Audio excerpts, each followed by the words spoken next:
Si Pangulong Bongbong Marcos dinoble pa ang cash incentives para sa mga atletang nakasungkit ng medalya sa Southeast Asian Games. Kaugnay niyan, may report si Bombo Annalise Soberano. Dinoble ng Office of the President ang cash incentives na ipinagaloob ng gobyerno sa mga atletang Pilipino na nag-uwi ng gold medal mula sa 33rd Southeast Asian Games na ginanap sa Thailand. Sa homecoming celebration na ginanap sa Foro Intramuros kanina, ginawa ng Pangulo ang pahayag na tatanggap ang mga atletang nakasungkit ng gintong medalya ng 300,000 pesos, 150,000 naman para sa silver medalist at 60,000 para sa bronze medal. Ang halagang ito ay bukod pa sa kaparehong cash incentives na ipinagkaloob sa ilalim ng Republic Act 10699 o ang Athletes and Coaches Incentives Act. Umabot kasi sa 277 ang kabuang medalyang naiuwi ng mga atletang Pinoy sa nakaraang SEA Games, kung saan 50 ang nasungkit na gintong medalya, 73 ang silver medal at 154 ang bronze. Ayon pa sa Pangulo, magbibigay din ang Office of the President ng 10,000 pesos sa bawat atletang nagwagi sa mga kompetisyong hindi saklaw ng SEA Games bilang karagdagang insentibo. Pinuri din ng Pangulo ang mga atletang Pilipino na ipinamalas ang kanilang husay, tibay ng loob at dedikasyon habang kinakatawan ang bansa sa kompetisyon. Pinuri din ni Pangulong Marcos ang makasaysayang tagumpay ng ilang atleta, kabilang si Alex Iyala, ang kauna-unahang Filipina na nagwagi ng SEA Games gold medal sa women's single tennis sa loob ng 26 na taon.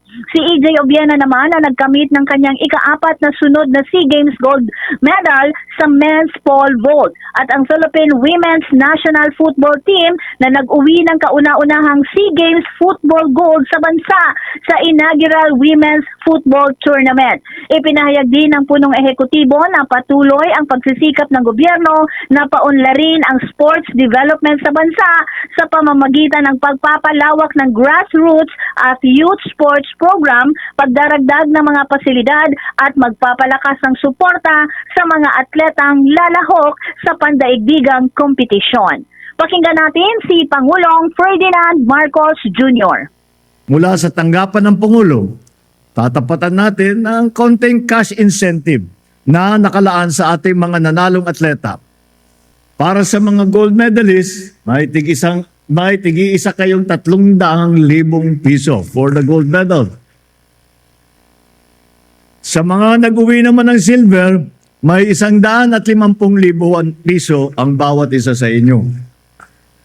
Para sa mga bronze medalists, may 60,000 naman ang makukuha ninyo.